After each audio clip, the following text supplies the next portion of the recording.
Hey guys, Dan from sparetirerunning.com.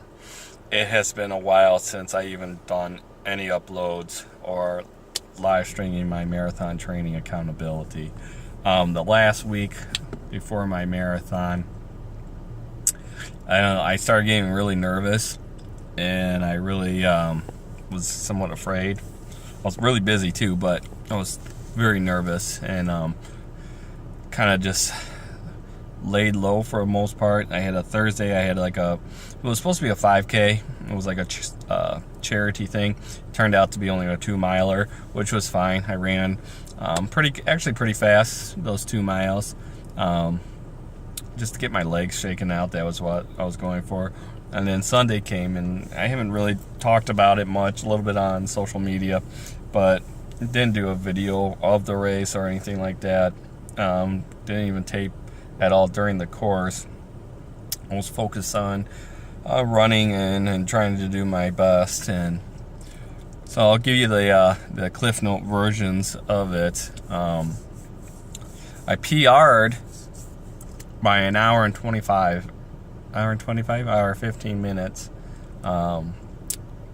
So that was the top-notch positive of that. Hard not to PR, but by that much I would take it. So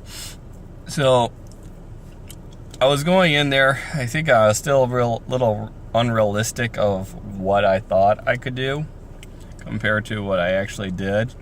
And so I saw a pacer group.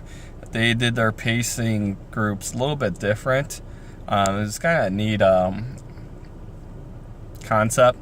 They had different celebrities that have finished a marathon or ran a marathon, and that was their pacer group.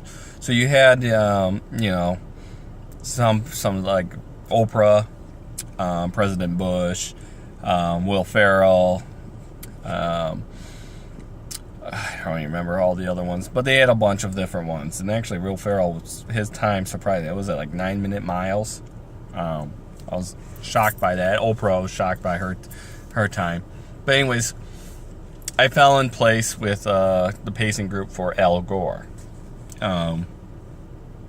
which is kind of ironic. But anyways, his was he ran a marathon in 4 hours and 58 minutes. So I figured, there we go. I'll start with them. And I started off, and I actually started off really well. I felt great running with that pacing group. They didn't walk the aid stations at all. They just kept moving. So I kept moving with them, moving very well. Felt very good. Felt confident, energetic. As I was going, as I was taking nutrition in, as I was running aid stations, taking some of the stuff at the aid station. I kind of got lost into the race a little bit, running with them, keeping pace with them, doing an excellent job. And then, even though I went to the bathroom like 3 times, I had to go to the bathroom. When I got to about mile 8, it was probably about mile 8 or 9, that I'm like, oh, I need to go to the bathroom. So I didn't want to lose the pace group. I internally thought that if I stopped with them, stopped to go to the bathroom, and they kept going, I would never catch back up to them. I had that fear. So I probably stupidly thought I will race ahead to the bathroom, and then that way I can fall back in line if I slow down. And if I don't slow down, even better. I'm always ahead of them. So around mile 12, right at the mile 12, or a little after mile 12, aid station, went to the bathroom less than 30 seconds, got back out, kept moving. I kept moving until mile 15. That's when I kind of hit the wall. So I continuously ran for 15 miles without walking, something that I've never done before, and something that I was doing at a pretty good pace for myself. I think at the half marathon mark, I was running 11-minute, 10-second minute miles average, which is at the 7-minute mile mark. 7 mile mark, I was at a 11:20. So I've picked it up, as you can see, and I felt great at the half marathon mark. I felt excellent. I'm like, wow, I'm already halfway through. My legs started hurting a little bit, but I was like, I can manage doing this. Mile 15 hits, I started feeling really hurting. It's not hurting too bad yet, but like, okay, I need to slow down. So I slowed down. That pace group passed me up, and I was like, I hated this, because they passed me up as I was getting to between mile 15 and mile 17, is somewhere in there is when they passed me up. Well, by the time I hit mile 17, I wanted this to pick up and go with them, but I just couldn't. I had to start doing some walking, and alternated between running and walking.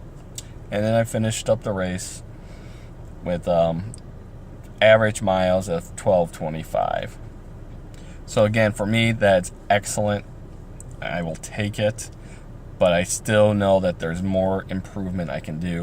And also, I told myself something without knowing it, that I can run some of these long runs without walking. Yeah, I may have to slow down a little bit, but I can do better than I have been doing in my training.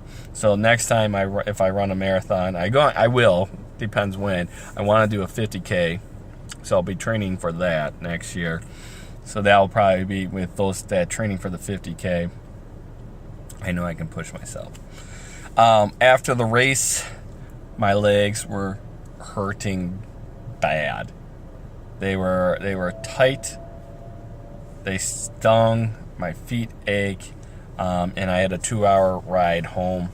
Luckily, that went very well. Was able to rest a little bit, relax a little bit as we drove home.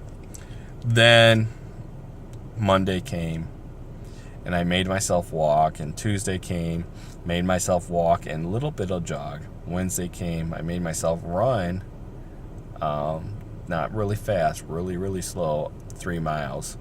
Then I took Thursday, Friday, Saturday completely off, besides moving around throughout the day. And then Sunday, yesterday, I had a 5K.